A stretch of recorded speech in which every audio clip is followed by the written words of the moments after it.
ఇవాళ ఏకాదశి వ్రత మహాత్మ్యమును గురించి 4 మాటలు.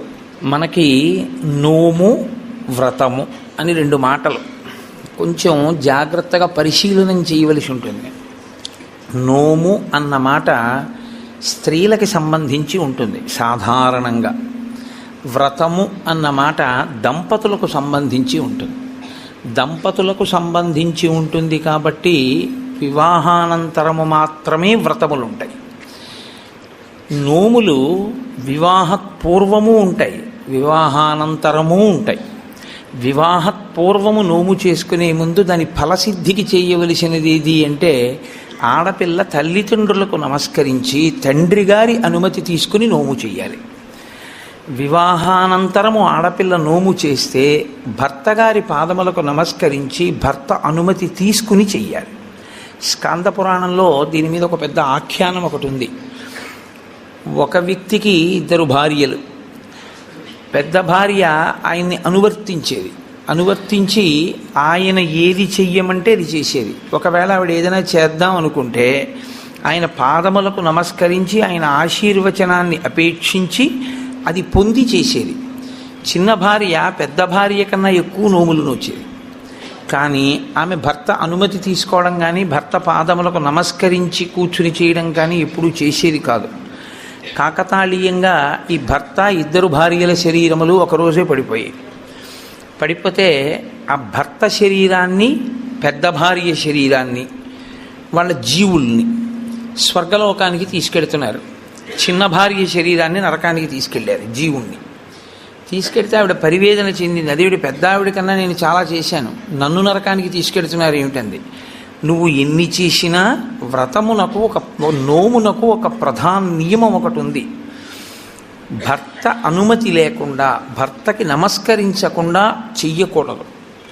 అలాగే అందుకే కొన్ని వ్రతకల్పములోకి వచ్చినా పక్కన భర్త కూర్చోకపోయినా ఆయన అనుమతితో ఆవిడ చేసింది కాబట్టి నోము వ్రతముగా మారిపోతుంది. వరలక్ష్మీ వ్రతము అప్పుడు మరి భర్త పక్కన కూర్చోలేదుగా వరలక్ష్మీ వ్రతం చేసేటప్పుడు.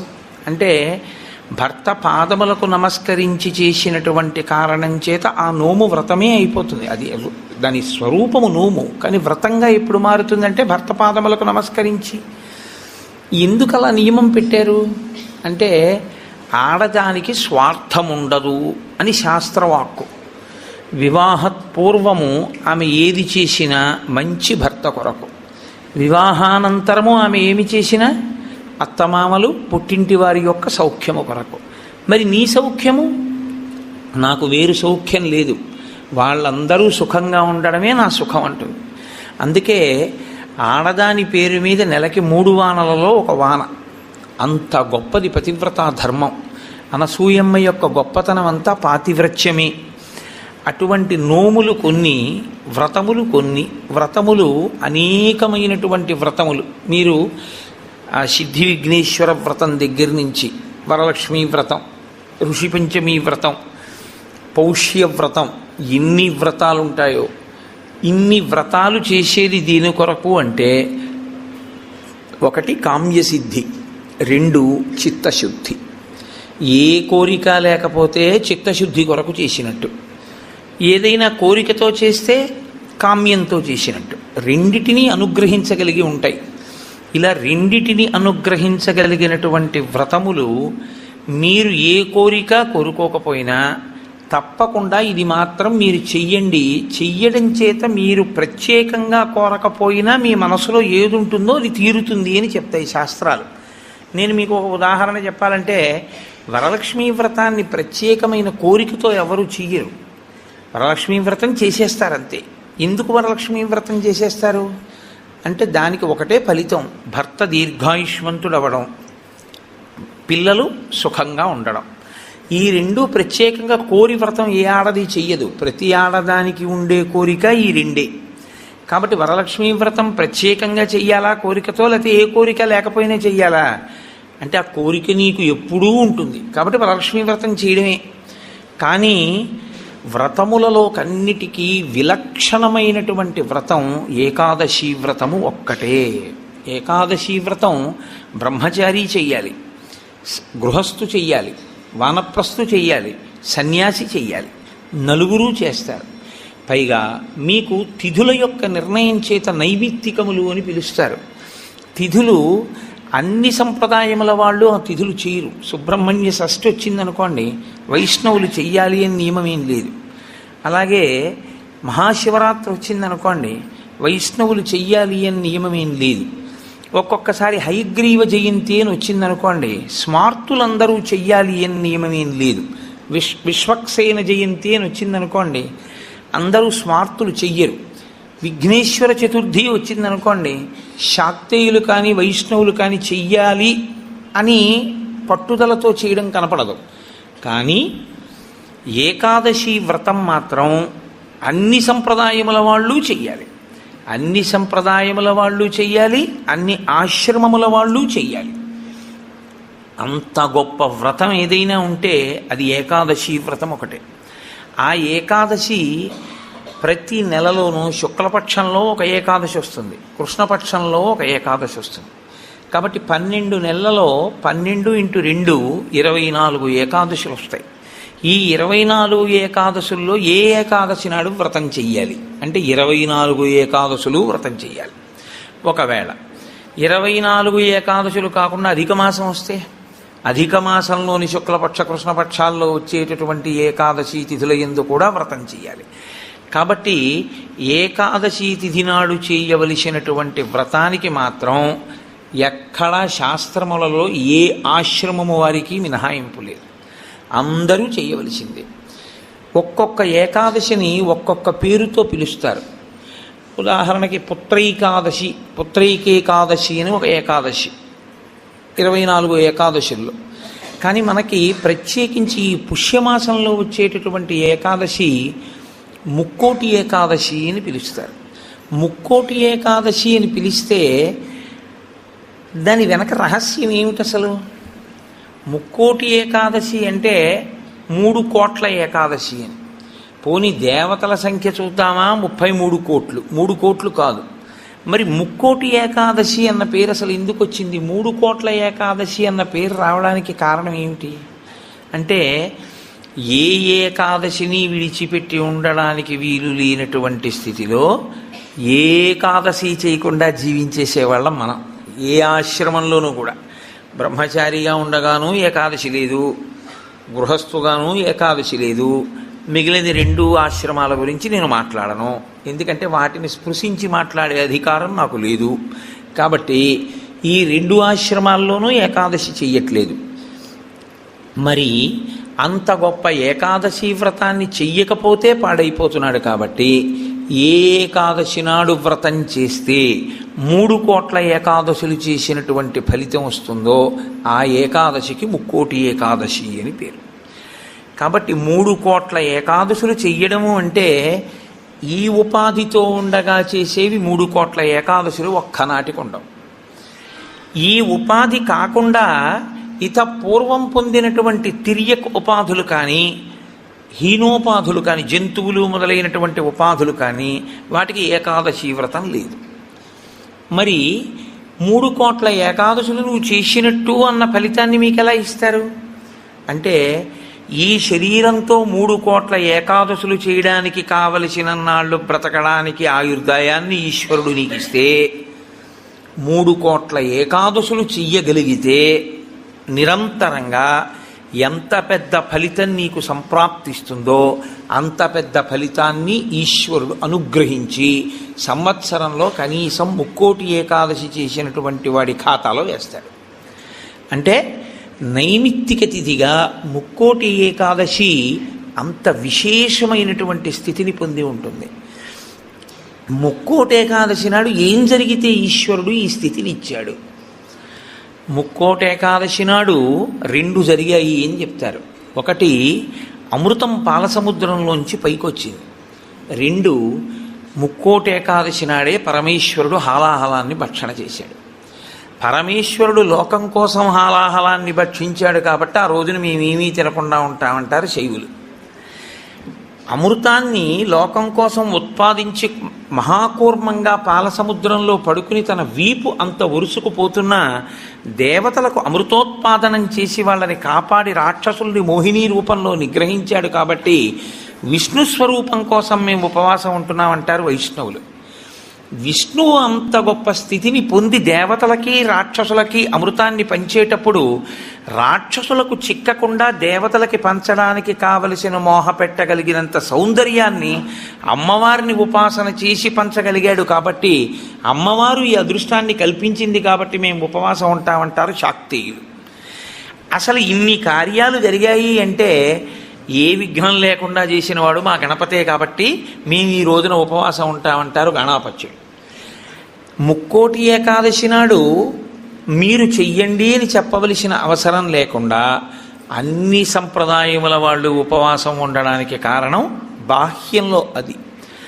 ఆంతరమునకు సంబంధించినంత వరకు ఏకాదశి వ్రతానికి సంబంధించి ఒక గొప్ప రహస్యాన్ని శాస్త్రం ఆవిష్కరిస్తుంది. ఈ శరీరాన్ని ఇచ్చుదండంతో పోలుస్తారు. ఇచ్చుదండము అంటే చెరుకు కర్ర. అమ్మవారి చేతిలో చెరుకు కర్ర కదు పట్టుకుంటుంది.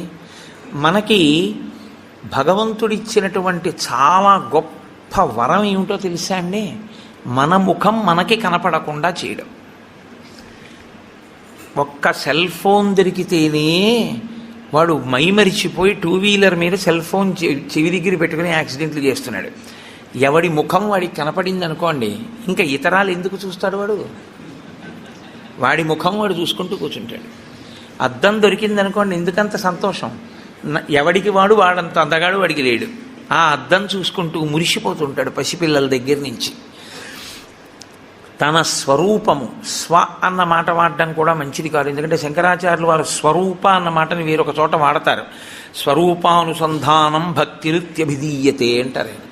అందుకని తన రూపాన్ని తాను చూసుకుని మురిసిపోవడానికి ఉపకరణము దర్పణము, అద్దము.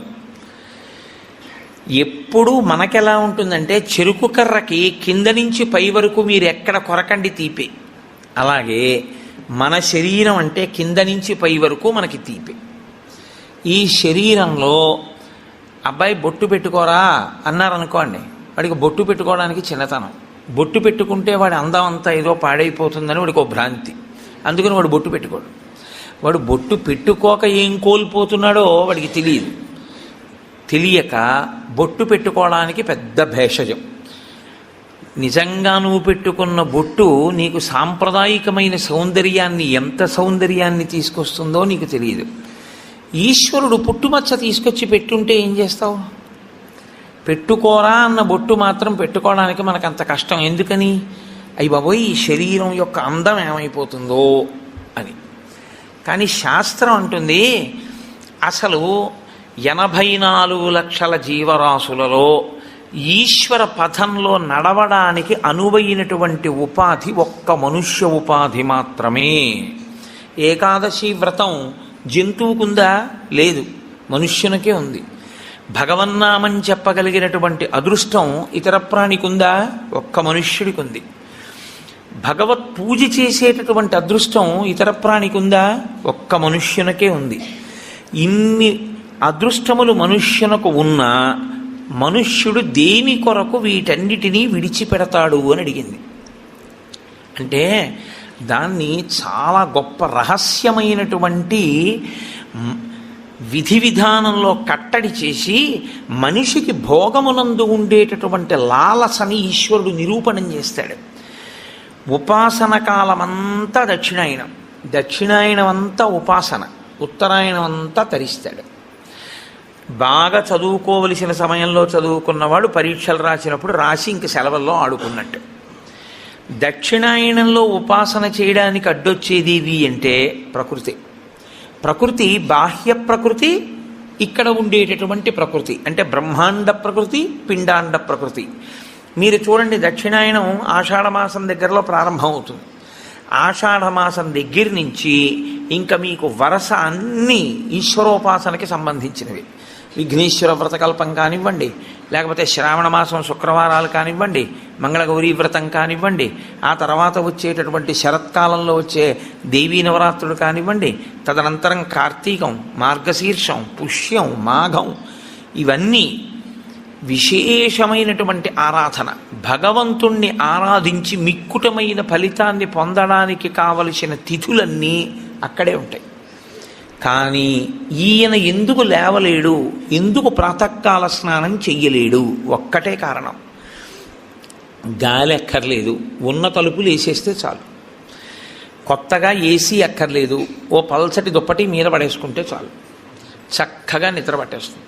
తెల్లవారకట్ట లేవలేడు, సంధ్యావందనం చేయలేడు, కార్తీక సోమవారం నువ్వేమీ చేయక్కర్లేదు, స్నానం చేయలేడు, దేవాలయానికి వెళ్ళలేడు, ఉపవాసం ఉండలేడు. ఎందువల్ల ఉండలేడు అంటే బయట ప్రకృతి దీన్ని సుఖపెట్టడానికి అనువైన రీతిలో ఉంటుంది. ఆ కాలం అంతా ఉండడంలో ఏమవుతుందంటే సుఖలాలసకి అలవాటుపడి దీన్ని కష్టపెట్టడానికి ఇష్టపడడం. కానీ శాస్త్రం అంటుంది నీకు బెల్లం కావాలి, పంచదార కావాలి, చెరుకు కర్ర ఉంటే వస్తాయి, మంచిదే. కానీ చెరుకు కర్ర ఒక్కటి అక్కడ పెట్టి నువ్వు బెల్లంగా మారు అంటే మారుతుందా? మారదు. నువ్వు పంచదారగా మారుతుందా? మారదు. కానీ బెల్లం కానీ పంచదార కానీ కావాలి అనుకున్నవాడు చెరుకు కర్రని మరలో పెట్టి తిప్పవలసి ఉంటుంది, తప్పదు. చెరుకు కర్రని మరలో పెట్టి తిప్పితే చెరుకు కర్ర పిప్పి అయిపోతుంది. ఈ మొదల నుంచి ఆ చివరి వరకు పిప్పి చేస్తూ ఇట్నుంచటు తిప్పేస్తే చెరుకు కర్ర అంతా పిప్పి అయిపోయిన తర్వాత అందులో ఉన్న తీయటి రసమంతా కారిపోతుంది. ఇప్పుడు అలా కారిపోయిన రసం ఏదుందో అదే బెల్లం అవుతుంది, అదే పంచదార అవుతుంది, పంచామృతాల్లో ఒకటవుతుంది. ఈశ్వరుడికి నివేదన చేసే పదార్థంలో పంచదార వేసి వండకూడదు, బెల్లం వేసి వండాలి. కాబట్టి నివేదనకి బెల్లం అవుతుంది, పంచామృతాల్లో అభిషేకానికి పంచదార అవుతుంది. ఈ రెండుగా మారేది ఆ చెరుకు కర్రలోంచి. కానీ చెరుకు కర్ర నలగనంత కాలం పంచదార బెల్లం రావు. చెరుకు కర్రే కారణమైనా నేను నలగను అని చెరుకు కర్ర అందనుకోండి, పంచదార బెల్లం రాదు. ఏకాదశి వ్రతం చెయ్యను అన్నాడు అనుకోండి, మనుష్య జన్మ యొక్క సార్థకత రాదు. కాబట్టి ఏకాదశి వ్రతం ఎవరి కొరకు వారి కొరకే. ఈ వ్రతం మాత్రం నా భార్య కొరకు నా పిల్లల కొరకు కాదు. నా భార్య చేస్తే నా కొరకు దాని బిడ్డల కొరకు కాదు, నేను చేస్తే నా కొరకు, నా భార్య చేస్తే తన కొరకు, నా పిల్లలు చేస్తే వారి కొరకు. ఇది ఎవరు చేస్తారో కేవలం వారి కొరకే. ఏ చెరుకు కర్ర నలిగిందో అది పంచదార బెల్లంగా మారుతుంది. ఆ చెరుకు కర్ర నలిగింది కదండి నేను నలగాల అని నిలబడిన చెరుకు కర్ర పంచదార బెల్లంగా మారలేదు. అలాగే ఎవరు శరీరాన్ని ప్రయత్నపూర్వకంగా క్లీశ పెడతారో వారు మాత్రమే ఏకాదశి వ్రతమును చెయ్యగలరు. క్లేశము అనుభవించడానికి ఇష్టము లేనివారు ఏకాదశి వ్రతము చెయ్యలేరు. అందుకే ప్రతి శుక్లపక్షంలో ఈశ్వరుడు కృష్ణపక్షంలో ఏకాదశి తిథిని ఎందుకు నిర్ణయం చేశాడో తెలుసా అండి? ఒక్కటే కారణం. మనకి ఏకాదశి అన్న మాటకి 11 అని అర్థం. ఏకాదశి 11 అయితే క్లేశ పెట్టడము అన్న మాటకున్న అర్థం ఏమిటంటే మీరు ఏమీ చెయ్యొద్దు, ఇలాగే కూర్చోండి, ఒక 4 గంటలు లేవద్దు, ఇలా కూర్చోండి అన్నాను అనుకోండి, ఇది పెద్ద కష్టమే ఉందండి అనిపిస్తుంది ముందు. కానీ ఓ అరగంట అయ్యాక బోల్డ్ అన్ని పనులు ఉన్నాయి, ఏమిటో ఇలా కూర్చోబెట్టాడు, ఉత్తినే ఇలా కూర్చోవడం వల్ల ఎన్ని పనులు పోతున్నాయి, కూర్చోవడం ఏమిటి అనిపిస్తుంది. ఓ గంట పోయాక నాకేమీ అక్కర్లేదు కానీ కాస్త ఈ కాలు తీసి ఈ కాలు పైకి ఎత్తనిస్తే చాలు అనిపిస్తుంది. కూర్చోలేడు. ఈ శరీరాన్ని అలా మీరు కూర్చోవడానికి అనువుగా 4 గంటలు కూర్చోబెట్టగలిగారనుకోండి, క్లేశపడి అయినా ఆసనం మారకుండా, పూజలోంచి పైకి లేవకుండా, ఆవలించకుండా, ఒళ్ళు విరవకుండా మీరు పూజామందిరంలో కూర్చోగలిగితే శరీరము క్లేశపడుతోందని తెలిసినా మీరు దాన్ని అలా కూర్చోపెట్టగలిగితే మీ శరీరము కన్నా మీ మనసు పైన నిలబడి అధికారాన్ని పొందింది అని గుర్తు. ఎందుకు అంటారేమో, ఇది నలుగుడు పడకుండా, ఇది క్లేశపడకుండా ఇది వెళ్ళదు. ఇది శాస్త్రంలో పరమరహస్యం. ఇది అసలు వచ్చినది ఎందుకు అంటే రెండే రెండు కారణాల కోసం ఈశ్వరుడు దీన్ని ఇస్తాడు. తరించాలి అన్న ఉద్దేశ్యం తనంత తాను పొందని వాడికి ఈ శరీరం రావడం వల్ల వచ్చే ప్రయోజనాలు రెండే. ఒకటి, పూర్వజన్మలో చేసుకున్న పుణ్యము క్షయమైపోతుంది, పూర్వజన్మలో చేసుకున్న పాపము క్షయమైపోతుంది. ఈ రెండే జరుగుతాయి. ఎలా జరుగుతాయని మీరు అడుగుతారేమో. దీనికి ఏదో అనారోగ్యం వస్తుంది, ఈ మోకాలు నొప్పెడుతుంది, అబ్బా మోకాలు నొప్పిగా ఉంది, మోకాలు నొప్పిగా ఉంది, మోకాలు నొప్పిగా ఉంది అంటాడు. అసలు శరీరం అన్నది లేదనుకోండి, నొప్పిగా ఉందని బాధపడడానికి మీకేముంది? మీరు బాధపడడానికి ఏం లేదు. మీరు బాధపడాలి అంటే మీకు శరీరం ఉండాలి, శరీరం ఉంటే మనసు ఉంటుంది. అప్పుడు మనసు ఎప్పుడు బాధపడుతుంది? నా కూతురు ఏదో బాధపడితే నా మనసు బాధపడుతుంటుంది. నేను చేసుకున్న పాపపుణ్యాలు పోవాలి అంటే ఈ శరీరంతోనే నేను పోగొట్టుకోవాలి. నేను అలా ఓ భవనాన్ని చూపించి ఇది నాదే, ఇది నాదే, ఇది నాదే అంటున్నాను అనుకోండి, నా పుణ్యం పోతూ ఉంటుంది. ఎందుకంటే మీరు ఎంత పొంది ఉన్నారో అంత వలన ఈశ్వరుడు అంత పుణ్యాన్ని క్షయం చేస్తాడు. నీకు ఇంత పుణ్యం చేశావు, అది పోతే ఇదిగో ఇంత నీకుంది అన్న అధికారం ఇస్తాను, ఇన్ని మాటలు నాదని నువ్వు అనొచ్చు. ఇంత పుణ్యం నీకు పోతే ఇంత సుఖాన్ని నువ్వు అనుభవించవచ్చు. అందరూ ఒకడు కష్టపడి నడిచెడుతున్నాడు, అంతకన్నా ఒకడు సైకిల్ మీద ఎడుతున్నాడు, అంతకన్నా తేలిగ్గా ఒకడు స్కూటర్ మీద ఎడుతున్నాడు, అంతకన్నా తేలిగ్గా ఒకడు కారు మీద ఎడుతున్నాడు, ఇంకా తేలిగ్గా ఒకడు కబుర్లు చెప్పుకుంటూ రైల్లో వెడుతున్నాడు ఏసీలో, ఇంకా తేలిగ్గా గంటలో ఒకడు విమానంలో వెడుతున్నాడు. భోగమునందు స్థాయి మార్పులో ఈశ్వరుడు పుణ్యాన్ని క్షయం చేసేస్తాడు. అంటే నీవు అందులో ఎంత కష్టపడవలసి ఉంటుందో అంత కష్టాన్ని దాటేస్తావు.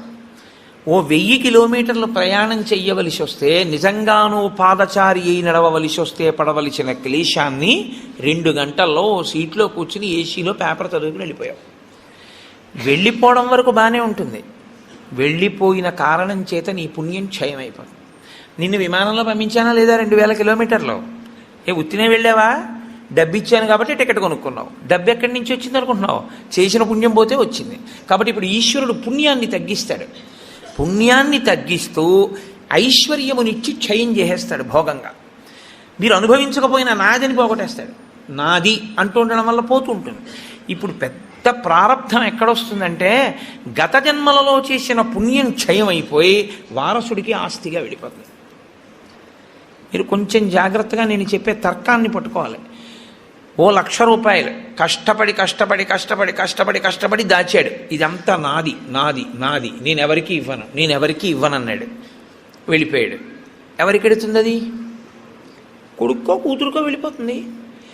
ఇప్పుడు 1,00,000 రూపాయలు మిగిలింది అంటే ఆయన పుణ్యం ఏమైంది? పోయింది. జీవుడి పుణ్యం 1,00,000 రూపాయలు ఏమైపోయింది? వారసుడికి వెళ్ళిపోయింది. జీవుడు ఏమైపోయాడు? దరిద్రుడైపోయాడు. శాస్త్రం అంటుంది, నిజంగా నీది నువ్వే అనుభవించాలనుకుంటే మార్గం ఏమిటో తెలుసా? దాన్ని దానం చేయడమే. దానం చేస్తే నీకు పుణ్యం అయిపోయి మళ్ళీ నీ దగ్గర పడిపోతుంది వచ్చి. మళ్ళీ నువ్వు జీవుడిగా ఇంకొక శరీరంలోకి వెళ్ళినప్పుడు నీతో పాటే ఆ పుణ్యం వస్తుంది. వచ్చి మళ్ళీ నువ్వు భోగం అనుభవించడానికి పుణ్యం అడ్డొస్తుంది. నువ్వు ఇక్కడ విడిచిపెట్టి అక్కడ శరీరాన్ని విడిచిపెట్టేశావు. శరీరం విడిచిపెట్టిన ఉత్తర క్షణంలో ఇంక జీవుడికి సంబంధం లేదు, దానికి సంబంధించింది వేరే శరీరంలోకి వెళ్ళిపోతాడు. అక్కడ సుఖాన్ని అనుభవించడం, దుఃఖాన్ని అనుభవించడానికి మళ్ళీ నీ పాపపుణ్యములే లెక్క. ఏది ఏం పెట్టి అనుభవింపజేయాలి? అందుకని బాగా కష్టపడిపోతున్నాడు, పాపం పోతోందని గుర్తు, బాగా సుఖపడిపోతున్నాడు, పుణ్యం పోతోందని గుర్తు. మీరు జాగ్రత్తగా పట్టుకుంటే, బాగా కష్టపడుతున్న వాడెవరో వాడు తన పాపాన్ని పోగొట్టుకుంటున్న అదృష్టవంతుడు, బాగా సుఖపడుతున్న వాడెవరో వాడు తన పుణ్యాన్ని పోగొట్టుకుంటున్న దురదృష్టవంతుడు. కాబట్టి బాగా సుఖపడేవాడెవడో వాడు ఎక్కువ జాగ్రత్తగా ఉండాలని చెప్తోంది శాస్త్రం. ఎందుకో తెలుసా అండి? జీవుడి ఖాతాలోకి మళ్ళీ తేవాలి. జీవుడి ఖాతాలోకి మళ్ళీ తేవాలంటే ప్రయత్నపూర్వక త్యాగం చెయ్యాలి. త్యాగే నైకే అమృతత్వ మానసు. అది చెయ్యవు, జీవుడు దరిద్రుడవుతాడు. శరీరాన్ని ఉందండి, ఇందులో ఎన్నాళ్ళు ఉంటావు? ఇదో అద్దె కొంప. భగవాన్ రమణులు చెప్పినట్టు ఇవాళో రేపో ఖాళీ చేసేయాలి. ఖాళీ చేసేసి వెళ్ళిపోతాడు. వెళ్ళిపోయిన తర్వాత అందులోకి వెళ్ళిన తర్వాత, అయ్యా మళ్ళీ నేను విమానం ఎక్కుతానండి, అయ్యా మళ్ళీ నేను గుర్రం ఎక్కుతానండి, అయ్యా నేను మళ్ళీ ఏనుగులు ఎక్కుతానండి, మళ్ళీ నేను ఉపన్యాసాలు చెప్తానండి అంటే నీ మోహం గతంలో నువ్వు చెప్పిందే ఉంది, నువ్వు చేసిందే ఉంది. పావలాకా చుచ్చుకోకుండా చెప్పింది ఏమైనా ఉందా మళ్ళీ చెప్పడానికి? నువ్వు భక్తితో చెప్పింది ఏమైనా ఉందా? కీర్తి కండూతి లేకుండా నువ్వు చెప్పింది ఏమైనా ఉందా మళ్ళీ నువ్వు చెప్పడానికి?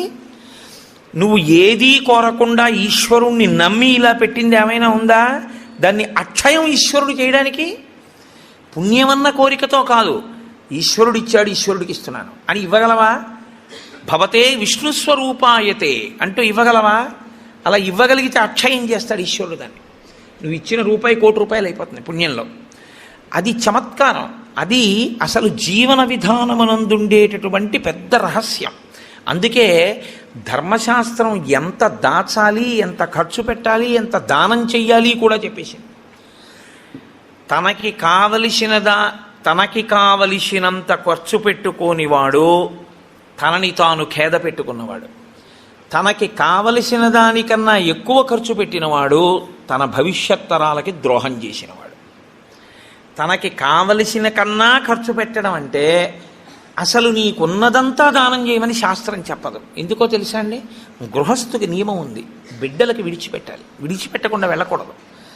కానీ 3వ వంతు మాత్రం దానం చేసుకోకపోతే జీవుడు పాడైపోతాడు. పుణ్యం పోయింది, మళ్ళీ పుణ్యం ఏది జీవుడి ఖాతాలో? అందున అసలు ఏ ప్రతిఫలాపేక్ష లేకుండా ఈశ్వరుడు ఇచ్చాడు, ఈశ్వరుడు కొరకు అంటూ ఇచ్చిన వాడిది 1 కోటి చేస్తూ పెడతాడు ఈశ్వరుడు.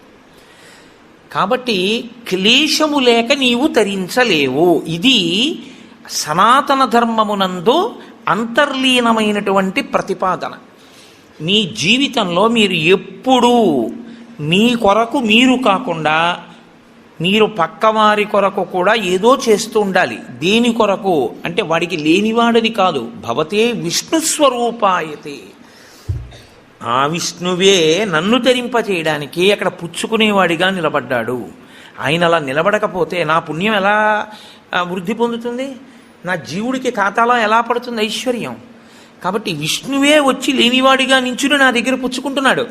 అందుకే ఇచ్చేవాడు పుచ్చుకునేవాడికి నమస్కారం అందుకు చేస్తారు సనాతన ధర్మంలో. అందుకే పుచ్చుకున్నవాడు ఇచ్చినవాడికి చేయడు, ఇచ్చినవాడు పుచ్చుకున్నవాడికి నమస్కారం చేస్తాడు. ఇక్కడి ఐశ్వర్యం భవిష్యత్ జన్మలలో ఐశ్వర్యంగా మార్పు చేయడానికి ఆయన ఉపకరణంగా నిలబడ్డాడు. కాబట్టి ఇప్పుడు అసలు శరీరమును క్లేశ పెట్టకుండా నీవు తరించలేవు. ఇందులో మొదటి మెట్టు ఎక్కడి వరకు?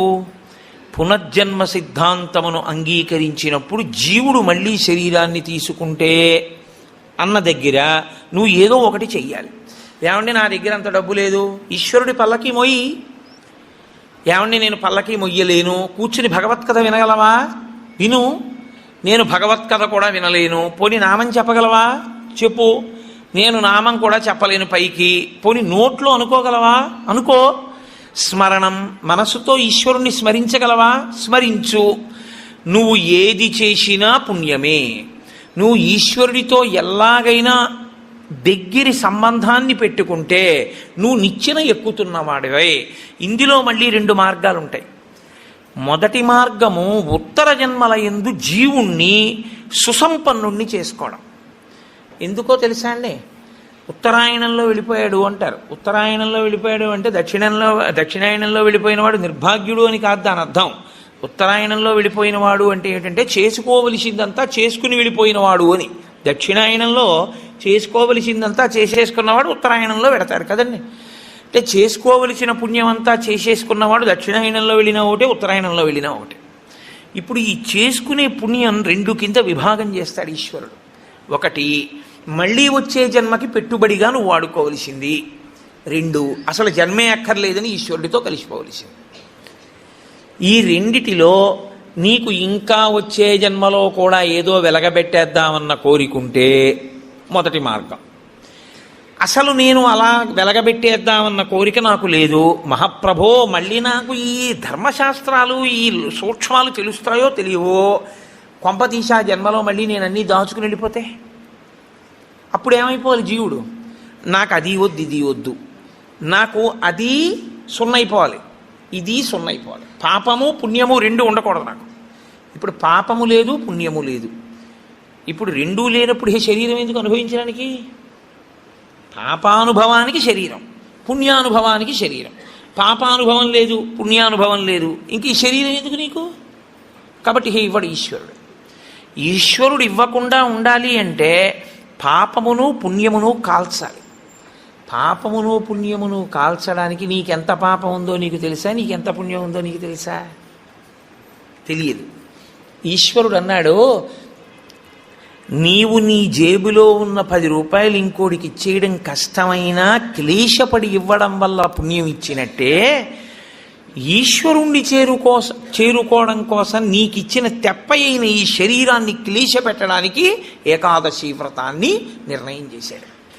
ఏకాదశి వ్రతం చాలా గంభీరమైన వ్రతం. అందుకే లోకంలో పెద్దలు ఏం చెప్తారంటే, స్వామి పుష్కరిణీ స్నానం, సద్గురోహ పాద సేవనం, ఏకాదశి వ్రతం చాపి త్రయం అత్యంత దుర్లభం. ఈ 3 చెయ్యలేరు అని చెప్తారు. ఎందుకు చెయ్యలేరు? స్వామి పుష్కరిణీ స్నానం, అక్కడికి వెడతాడు, ఆనందనిలయం చుట్టూ 100 మార్లు తిరుగుతాడు, కానీ పుష్కరిణిలో స్నానం చేద్దామన్న ఊహ వాడికి రానే రాదు. సద్గురోహ పాదసేవనం, సద్గురువు పాదములు పట్టుకునే అవకాశం ఇవ్వడు. ఎందుకు ఇవ్వడు? ఒక్కటే కారణం, నాకు అసలు కాళ్ళ నొప్పులే ఉండవంటాడు. ఆయన అసలు కాళ్ళు పెట్టించుకోవడం ఆయన జన్మాంతరంలో ఆయన చేయడు. కాబట్టి అసలు గురువుగారి కాళ్ళు బట్టి అదృష్టం నీకు ఎప్పుడు వస్తుంది? నువ్వు ఆయన కాళ్ళు నిప్పెడితే కదా నువ్వు వెళ్ళి పట్టుకోవడానికి. కాబట్టి ఆయన కాళ్ళు పట్టుకునే అదృష్టం ఉండదు. సద్గురోహ పాదసేవనం. ఏకాదశి వ్రతం చాపి, ఏకాదశి వ్రతము చెయ్యలేడు. ఎందుకు చెయ్యలేడో తెలుసా అండి? మీరు అంగీకరించినా అంగీకరించకపోయినా శాస్త్రీయమైన, వేదప్రోక్తమైన, ఋషిప్రోక్తమైన ఒక పెద్ద రహస్యాన్ని మీకు ఇప్పుడు చెప్తా. ఏకాదశి వ్రతం ఎందుకు కష్టం? మీ అబ్బాయికి ఉద్యోగం వస్తుంది, సత్యనారాయణ వ్రతం చేయి, చేస్తాడు. మీ అమ్మాయికి పెళ్ళి అవుతుంది, వ్రతం చేయి, చేస్తారు. నువ్వు చచ్చిపోయేటప్పుడు ఈశ్వరుడు గుర్తొస్తాడు. చచ్చిపోయేటప్పుడు ఎలా ఉంటుందో అలా ఊహించుకుని వ్రతం చేయి అంటే, ఇప్పుడు వద్దులేండి తర్వాత చేస్తానంటే కదండి.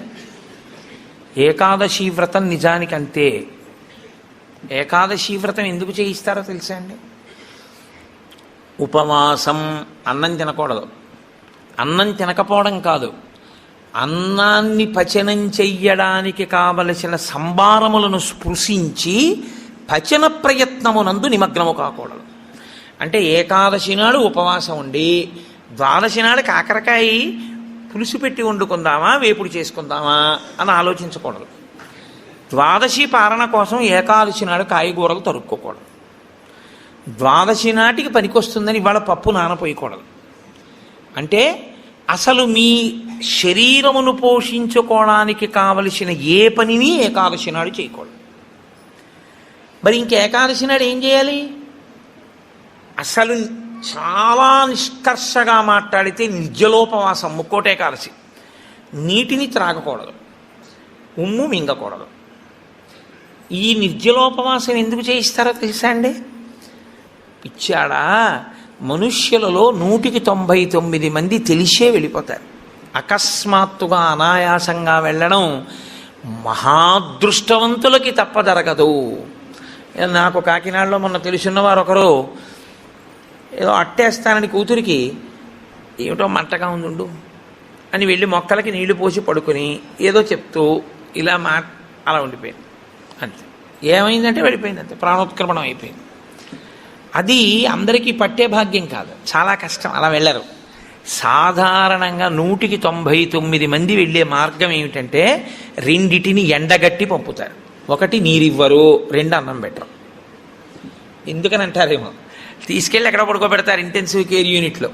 వాడి కర్మ అంతా ఎక్కడొస్తుందంటే ఇక్కడ గొట్టం పెడతారు, ఇందులోంచి ఏం పోయిరు, ఇందులోంచి ఎక్కిస్తారు. దీంతో ఏం తాకూడదండి అంటారు, దీంతో ఏమీ తినకూడదండి అంటారు. ఇందులోంచి వెళ్ళిందే ఆహారం, ఇందులోంచి వెళ్ళిందే పానీయం. ఫోన్లేండి, ఇప్పుడు మాకు వచ్చిన నష్టం ఏమిటి, ఏదో ఒకటి ఎక్కుతోందిగా చచ్చిపోంగా అంటారేమో. ఓ 8 బెడ్స్ వేస్తారు అక్కడ.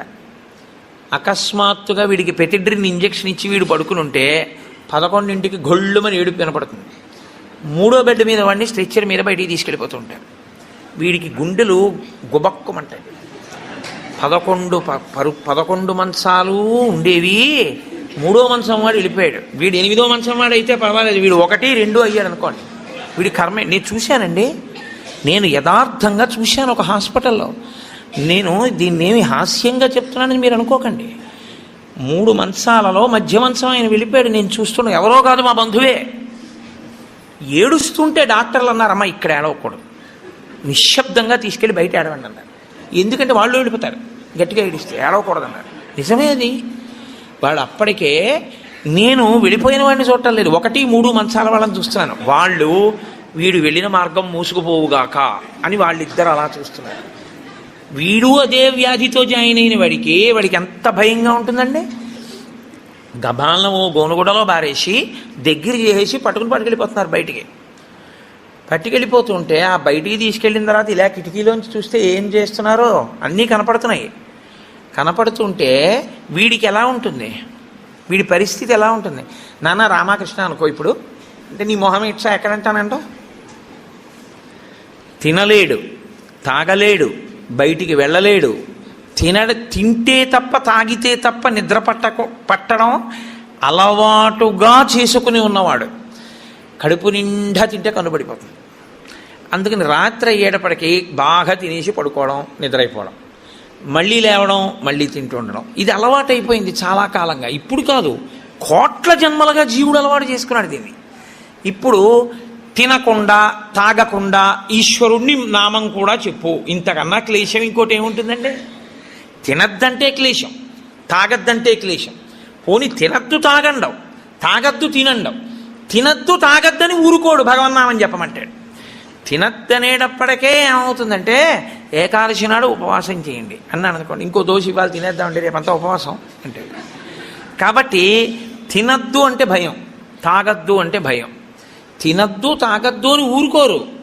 భగవన్నామని చెప్పేటప్పుడు మనసును అలా ఈశ్వరుని యందు నిలబెట్టు అంటారు.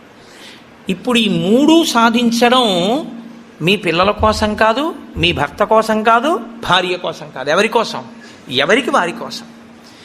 ప్రతి పక్షంలోనూ ఒకసారి ఈ ఎక్సర్సైజ్ చేస్తే, ఈ వ్యాయామం చేస్తే, రిహార్సల్ అని ఒకటి ఉంటుంది.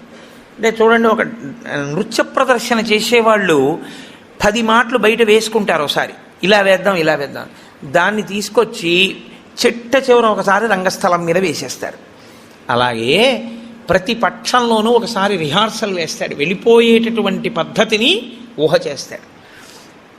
ఏమీ తినడం, ఏమీ తాగడం, ఈశ్వరుణ్ణే స్మరిస్తూ ఉంటాడు. ఇప్పుడు ఇది క్లేశపడిపోతూ ఉంటుంది, మనసుని మాత్రం ఈశ్వరుని ఎందే పెట్టుంచుతాడు. ఇది బాగా అలవాటైపోయింది. ఆ రోజు వచ్చేసింది, తినకూడదు తాగకూడదు, ఈశ్వరుడి మీద మనసు పెట్టాలి. అభ్యాసం కూసు విద్య కదూ, నిలబెట్టేస్తాడు. నిలబెట్టేస్తే ఏమయ్యాడు? ఆఖరి ఊపిరిలో కూడా ఆయన పేరు చెప్తూ వెళ్ళిపోతాడు. మరి డాక్టర్లు ఉన్నారు కదండి మీరు అనొచ్చు, 1,000,000 మంది వైద్యులు కూడి వచ్చిన కానీ మరణమయ్యేది వ్యాధి మాన్పలేరు. చచ్చిపోయే వాళ్ళందరూ డాక్టర్లు లేక చచ్చిపోయారు అనుకోకండి. ఈశ్వరుడు ఆయుర్దాయం ఇవ్వాలనుకుంటే డాక్టర్ రూపంలో అనుగ్రహించగలడంతే, ఈశ్వరుడు ఇచ్చినవాడు. కాబట్టి ఏకాదశి వ్రతానికి ఉన్న ప్రధాన ప్రయోజనమేమి? అది మృత్యువుని వచ్చినప్పుడు ఎలా ఉంటుందో తత్సంబంధమైనటువంటి తర్ఫీదు మనసుకు ఇచ్చుట. అందుకే ఏ వ్రతానికి చెప్పండి ఏకాదశి వ్రతం చాపి త్రయం అత్యంత దుర్లభం అని ఎందుకంటారో తెలుసా అండి? అసలు నువ్వు అలా ఊహ చేస్తూ కూర్చుని సిద్ధంగా ఉండడం 1/2 గంట చెయ్యలేవు.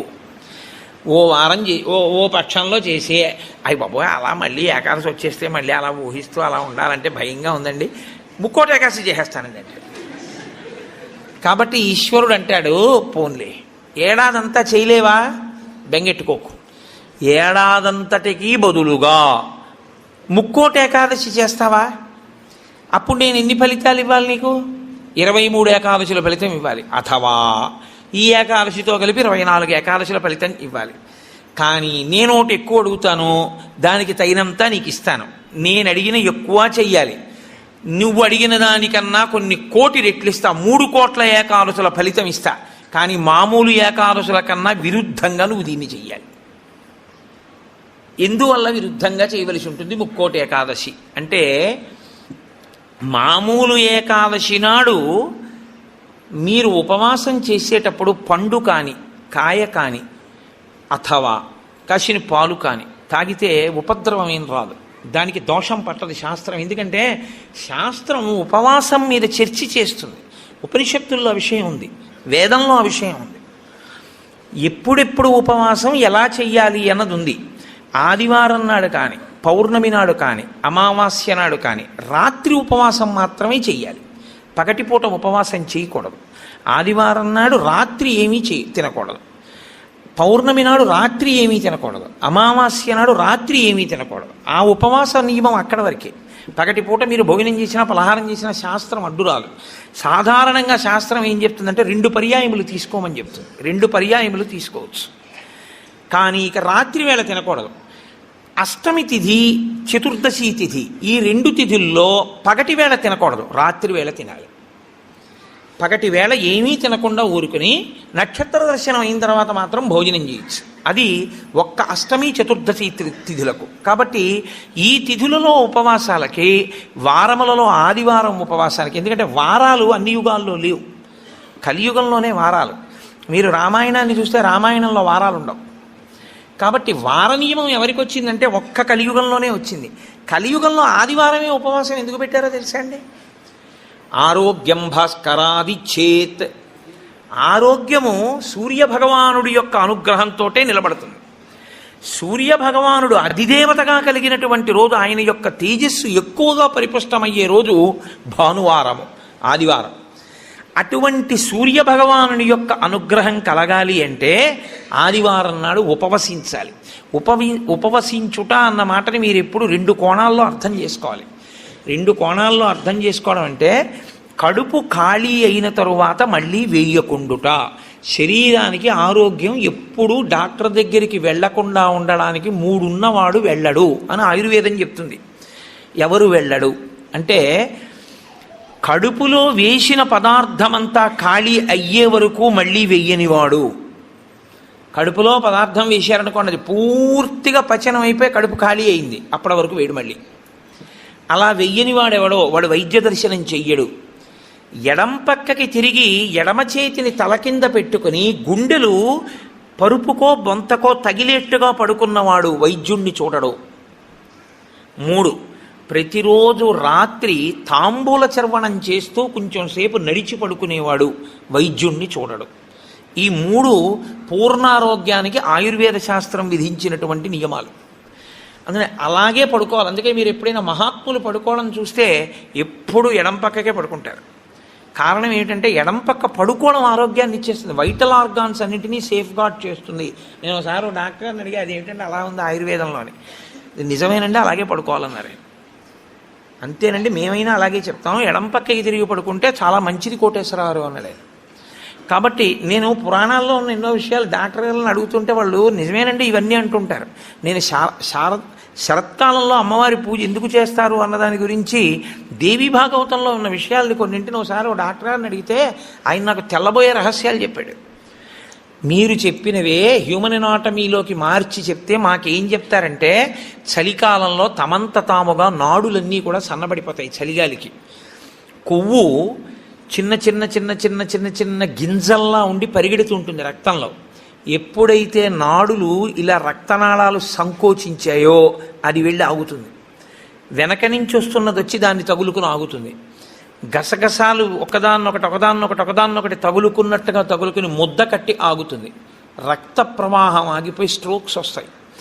చలికాలంలో స్ట్రోక్స్ వస్తాయి కాబట్టి అలా రాకుండా ఉండడానికి దేవీ నవరాత్రులు చేయిస్తారు. దేవీ నవరాత్రుల్లో మృత్యుదంస్ట్ర బయటికి వస్తుందని చెప్పడానికి కారణం అది అని నేను ఒకసారి దేవీ భాగవతం శ్లోకాలు మా ఇంటికి వచ్చిన డాక్టర్ గారికి చూపిస్తే యథార్థంగా మాకు వైద్యం చెప్పినప్పుడు దీన్ని ఇంగ్లీష్లో ఇలా చెప్పారండి, దాన్ని ఆ రోజు ఋషులు ఇలా చెప్పారన్నమాట అని ఆయన తెల్లబోయాడు. కాబట్టి మన ఋషులు అద్భుతంగా దాన్ని అన్వయం చేసి తీసుకొచ్చి చూపిస్తారు. కడుపులో పదార్థము పూర్తిగా అయిపోయేంత వరకు మళ్ళీ పదార్థం అందులో వెయ్యకూడదు. మీరు ప్రతిరోజు అలా వేస్తూ పెడుతున్నారనుకోండి, మళ్ళీ అది కడుపు ఖాళీ అవగానే మళ్ళీ వేశారు. మళ్ళీ అందులోంచి రసాయనాలు ఊరాలి, అది మళ్ళీ తిరుగుతూ ఉండాలి. మీ ప్రయత్నం లేకుండా ఎప్పుడూ తిరుగుతూ మీ ప్రయత్నం లేకుండా ఆగిపోయేటటువంటి స్పందనలు శరీరంలో ఈశ్వరాధీనములై కొన్ని ఉంటాయి. వాటిని మీరు అసలు ఆపలేరు. ఊపిరితిత్తి, గుండె ఇలాంటివి మీరు ఆపు అని అడగను లేరు. నువ్వు విశ్రాంతి తీసుకోవాలన్నా ఆగవు. ప్రయత్నపూర్వకంగా మిగిలిన వాటి ఆరోగ్యం కోసం ఒక దాన్ని ఆపమని చెప్పింది శాస్త్రం. దేన్ని ఆపాలి అంటే కడుపులో ఉన్న కండరముల యొక్క కదలికకి విశ్రాంతినిమ్మని చెప్పింది. కడుపులో ఉన్న కండరములకు విశ్రాంతిని ఎవరిస్తారో అటువంటి వారి ఆరోగ్యము బాగుంటుంది అని. కడుపులో ఉన్న కండరముల కదలిక ఎప్పుడు ఆగుతుందంటే దాని లోపల పదార్థమును వేయడం ఆపితే ఆగుతుంది. అందుకని ఏం చేస్తారంటే ఉపవాసము అన్న పేరుతో లోపల పదార్థం వెయ్యరు. వేయకపోతే ఏమవుతుందంటే కండరములు కదలవు. కండరములు కదలకపోతే కంటికి కడుపుకి దగ్గర సంబంధం. కడుపు నిండకపోతే, కడుపు ఖాళీగా ఉంటే కనురెప్ప పడదు. కనురెప్ప పడకపోతే మీరు ఈశ్వరుడి యందు దృష్టి నిలబెట్టి ఈశ్వరుడి యొక్క ఆరాధన చెయ్యగలరు. కాబట్టి ఉపవాసం అన్న దాంట్లో అన్నం తినకుండా ఉండడం అనేటటువంటిది ప్రధానమైన నియమము. దీనికి మినహాయింపిచ్చి ఎట్టి పరిస్థితుల్లో చెయ్యకూడని వాళ్ళని ఇద్దరిని చెప్పింది శాస్త్రం. 8 ఏళ్లకు ముందున్నవాడు, 80 ఏళ్ళు దాటినవాడు ఉపవాసం చేయరాదు జీవితంలో. ఈ ఇద్దరికీ నిషేధం. 8 ఏళ్ళు కింద ఉన్న వయస్సు, 80 ఏళ్ళు పూర్తయిన వాళ్ళు ఉపవాసం చేస్తే పాపం, వాళ్ళు చేయకూడదు. ఎందుకని అంటే వాళ్ళ శరీరం అంగీకరించదు, అందులోకి పదార్థాన్ని వేయకపోతే ఒప్పుకోదు. 3వ మినహాయింపు ఒకరికి ఇచ్చింది. కడుపులోకి పదార్థం వెయ్యకపోవడమే విషంగా మారిపోయి శరీరాన్ని పడగొట్టగలిగిన వ్యాధి ఏదైనా సంక్రమించి ఉంటే, అంటే ఒక షుగర్ పేషెంట్ అనుకోండి, ఆయన అలా ఉండిపోయాడు అనుకోండి, ఫాస్టింగ్లో పడిపోతుంది, కోమాలోకి వెళ్ళిపోతాడు. అప్పుడు ఆయన పదార్థాన్ని శరీరం నిలబెట్టుకోవడానికి కావలసినంత పదార్థాన్ని లోపలికి పంపినా ఆయన ఉపవాసం చేసినవాడే. మీరు ఎప్పుడూ ఒకటి గుర్తుపెట్టుకోవాలి, శాస్త్రం ఎప్పుడు మాట్లాడినా చాలా ఉదారంగా మాట్లాడుతుంది. శాస్త్రము కఠినంగా అసలు ఎప్పుడు ప్రవర్తించదు. అలా చెయ్యలేరు మీరు, నిజంగా చాలా కష్టం. కాబట్టి 8 సంవత్సరముల లోపు వాళ్ళు, 80 సంవత్సరములు దాటిన వారు ఉపవాసమును చేయరాదు. ఉపవాసమును చేయరాదు అంటే పదార్థమును విసర్జించి ఉండరాదు. కాబట్టి ఉపవాసము అన్న మాటలో మీ కడుపు కండరములు కదలకుండా విశ్రాంతి ఇచ్చుట అన్నది ప్రధాన ప్రక్రియ. ఇది మీరు చూడండి, ఇవాళ రేపు పెద్ద పెద్ద ప్లాంట్స్కి కూడా షట్ డౌన్ అంటారు, కావాలని ఆప్ చేస్తారు. వాటి లాంగివిటీ పెరుగుతుంది, జీవితకాలం పెరుగుతుందని. అదే అన్వయం ఋషులు శరీరానికి చేశారు. ఇది కూడా ఒక యంత్రాంగం, ఇది ఒక తెప్ప. ఇది ఉంటే నువ్వు పుణ్యం చేస్తావు, ఇది ఉంటే నువ్వు ఇంకొక ధర్మకార్యం చేస్తావు. అసలు ఇదే లేకపోతే ఇంకేం చేస్తావు? ఇక జీవుడు చేసుకోవడానికి ఏం లేదు, ఇది ఉపకరణం. కాబట్టి దీన్ని చాలా జాగ్రత్తగా నిలబెట్టుకోవాలి. నిలబెట్టుకోవాలంటే దీని ఆయుర్దాయం పెంచాలంటే 2 రకాలుగానే పెంచాలి. ఒకటి, ఆవేశపడి ఊపిరి తీయకుండా ఉండాలి, ఎందుకంటే ఊపిరిలలో ఆయుర్దాయం ఉంటుంది కాబట్టి. 2, అదే పనిగా దొరికింది కదా అని తింటూ ఉండకూడదు, కాబట్టి ఉపవాసం చేయాలి. ఈ 2 ఎవడు చేస్తాడో వాడు దీర్ఘాయుష్మంతుడు అవుతాడు. ఎవడు దీర్ఘాయుష్మంతుడు అవుతాడో వాడు పాపం చేయడానికి దీర్ఘాయుష్మంతుడు కాకూడదు. దేనికి దీర్ఘాయుష్మంతుడు కావాలి అంటే తన జీవుణ్ణి చక్కబెట్టుకోవడానికి దీర్ఘాయుష్మంతుడు కావాలి. అలా చేసేటటువంటి ప్రక్రియలో వచ్చిన అద్భుతమైనటువంటి తిథి ముక్కోటి ఏకాదశి. ఈ ముక్కోటి ఏకాదశి నాడు సర్వేషాం భోజనద్వయం అన్నారు. అది చాలా విచిత్రమైనటువంటి మాట. అసలు ముక్కోటి ఏకాదశి నాడు నువ్వు చెయ్యవలసినది ఏదో తెలుసా? సర్వేషాం భోజనద్వయం.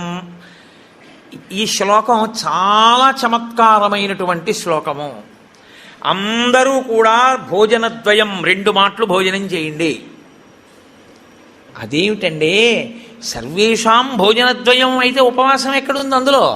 మరి ఇప్పటిదాకా మమ్మల్ని పట్టుకు పీకు తినేశావు, శరీరం చెరుక్కర్రన్నావు, దీన్ని నలిపేయాలన్నావు, దీన్ని క్లేశ పెట్టాలన్నావు, ఏకాదశి నాడు పెట్టకండి అన్నావు, ఉపవాసం చెయ్యండి అన్నావు, అలా 23 చేయకపోతే ముక్కోటి ఏకాదశి అయినా చెయ్యన్నావు. ఇన్ని చెప్పిన వాడివి మళ్ళీ ఇప్పుడేమంటున్నావు? ఏకాదశ్యాంతు కర్తవ్యం సర్వేషాం భోజనద్వయం. కర్తవ్యం, తప్పకుండా చెయ్యవలసిన పని. ఏకాదశ్యాంతో, ఏకాదశి నాడు ఏమి? సర్వేషాం, అందరికీ. భోజనద్వయం, 2 మాటలు భోజనం చేయండి. మరి అదేమిటి ఇప్పటిదాకా నేను చెప్పిన ఉపన్యాసం అంతా పోలా ఈ శ్లోకంలో? అది ఎందుకు శ్లోకాలను అలా చేస్తారో తెలుసా అండి? పెద్దలు, ఋషులు, మహాత్ములు చాలా అద్భుతమైన ప్రక్రియ చూపిస్తారు. నీకు ఆ అనుమానం బాగా రావాలనే శ్లోకాలు అలా రచన చేస్తారు. అప్పుడు నువ్వు సంతోషం ఏమిటంటే నీకు కష్టపడకుండా నీకు కన్సెషన్ ఇచ్చేసినట్లు కనపడితే దాన్ని కన్ఫర్మ్ చేసేసుకోవడానికి తాపత్రయపడిపోతుంది. సుఖపెట్టడానికి ఏదైనా ఛాన్స్ ఇచ్చామనుకోండి, అబ్బా ప్రతి ఏకాదశికి నేను 8 ఏళ్లలోపు 80 ఏళ్ళు పైకి ప్రతి ఏకాదశి నాడు నువ్వు షుగర్ వ్యాధిగ్రస్తుడిని అయితే ఎంత బాగుండో అనిపిస్తుంది. ఎందుకంటే ఉపవాసం అక్కర్లే, ఏదో ఒకటి పడేయచ్చు లోపల. కానీ ఆ శ్లోకానికి అర్థం ఏంటంటే భోజన అంటే ఓ జనులారా, మీ అందరికీ కూడా భోజనద్వయం అంటే భోజనం 2 మాటలు చేయండి అని కాదు. భో అంటే ఓ జనులారా, ద్వయం 2, ఏకాదశ్యాంతు కర్తవ్యం సర్వేషాం. అందరికీ ఏకాదశి నాడు 2 నియమములు పాటించవలసినదే. ఏమిటో తెలుసా 2 నియమాలు? శుద్ధోపవాస ప్రథమ. శుద్ధోపవాసం, ముక్కోటి ఏకాదశి నాడు ప్రత్యేకించి శుద్ధోపవాసం. ద్వైతులు నిర్జలోపవాసం చేస్తారు. అసలు వాళ్ళు ఏకాదశి నాడు ద్వైత సంప్రదాయంలో ఉన్న వాళ్ళు, వాళ్ళ ఇంటికి మీరు వెళ్ళినా నీళ్ళు ఇవ్వరు. వాళ్ళు ఏకాదశి నాడు సత్యనారాయణ వ్రతం చేసుకోండి అంటే వాడు చేయరు. ఎందుకో తెలుసా అండి? ఈశ్వరుడికి నైవేద్యం పెట్టవలసి వస్తుంది. ఈశ్వరుడికి నైవేద్యం పెట్టద్దు వ్రతం చేస్తే, ఆయనకు కూడా పెట్టరు వాళ్ళు. ఆయనకి పెట్టడం కాదు, మీరు వాళ్ళ ఇంటికి వెడితే మీకు పండోకాయ కూడా చేతిలో పెట్టరు. ఏమనుకోకండి, మీరు ఏకాదశి నాడు వచ్చారు మేము ఇవ్వలేమంటారు. వాళ్ళు ఉమ్ము కూడా గుటక వెయ్యరు, మంచినీళ్ళు కూడా తాగరు. మరి అలా రోహిణీ కార్తెలోనూ అప్పుడు ఎలా ఉంటారండి అని మనకు అనుమానం వస్తుంది. అలాగే ఉంటారు. ఇక్కడ కాదు, రాజస్థాన్ ఎడారిలో ఉంటారు. తెలుసా అండి? వాళ్ళకి ఈశ్వరుడి మీద ఉన్న నమ్మకం అటువంటిది. ఏకాదశి వ్రతం వాళ్ళకంత గట్టిది. ఒకసారి ద్వైత సంప్రదాయంలో చాలా సమున్నతమైన స్థితిని పొందినటువంటి వారు, చాలా లబ్ధ ప్రతిష్ఠులు, నేను పేరు ఎందుకు వాడాలి బాగుండదు, వారి ఇంటికి వెళ్ళాను నేను, మా గోపాలకృష్ణ గారు, మేము. వెడితే ఆయన ఏకాదశి నాడు మేము వెళ్ళాం. వెడితే ఆయన అన్నారు, మీరు ఏమనుకోకండి నేను మంచినీళ్ళు కూడా ఇవ్వను, ఎదురుగుండా మామిడి చెట్ల కాయలు ఉన్నాయి కానీ నేను ఇవ్వనని ఆ ఇంట్లో ఉన్న నౌకర్ని పిలిచి నేను చూడకుండా 4 కాయలు కోసి వాళ్ళకి అన్నారు. తప్ప ఆయన కోసి ఆయన చేత్తో ఇవ్వాల. ఆయన పెట్టలేనివాడు కాడు, పెట్టుకోనివాడు కాడు, మహాత్ముడు, చాలా గొప్పవాడు, చాలా పెద్ద పదవి చేశాడు ఆయన. ఇప్పటికీ ఆంధ్రదేశంలో స్మరింపబడుతుంటాడు. ఎందుకో తెలుసా అండి? ఆ సంప్రదాయం అటువంటిది. వాళ్ళు ఏకాదశి నాడు శుద్ధోపవాసం, వాళ్ళు నిర్జలోపవాసం, నీటి గుటక కూడా వాళ్ళు వేయరు. కాబట్టి ముక్కోటి ఏకాదశి నాడు నువ్వు అలా చేస్తావా? 23 ఏకాదశులు మినహాయింపిస్తాను. శుద్ధోపవాస ప్రథమ అది చేసేస్తే అయితే ఏదో అలా మొత్తానికి నేను నానా కష్టాలు పడి ఏదో అశుద్ధోపవాసం చేసేస్తానండి, 300 కోట్ల ఏకాదశుల ఫలితం వచ్చేస్తుంది కదా అంటారేమో. సత్కథా శ్రవణం తథాహ. కేవలం తినకుండా కూర్చుంటే ఫలితం ఇవ్వరు. సత్కథా శ్రవణం, మీరు ఏదో భగవత్ సంబంధమైన విషయాన్ని వింటూ ఉండాలి 12 ఘడియలు వచ్చేవరకు. ఏకాదశి తిథి పరివ్యాప్తమై ఉన్నంతసేపు తినకుండా ఉండడం ఎంత ప్రధానమో 12 ఘడియలు రాగానే తినేయడం అంత ప్రధానం. ధర్మం మారిపోతుంది అంతే. అందుకే అన్ని రోజుల కన్నా చాలా తొందరగా చద్దన్నం వండుకున్నట్టుగా తెల్లవారుజామున లేచి వంట చేసుకుని తినేసేది ఎప్పుడో తెలుసా అండి? 12 తినాడు తింటారు. 12 పారణ మధ్యాహ్నం చేయకూడదు. 12 తిథి ప్రవేశించగానే చెయ్యాలి.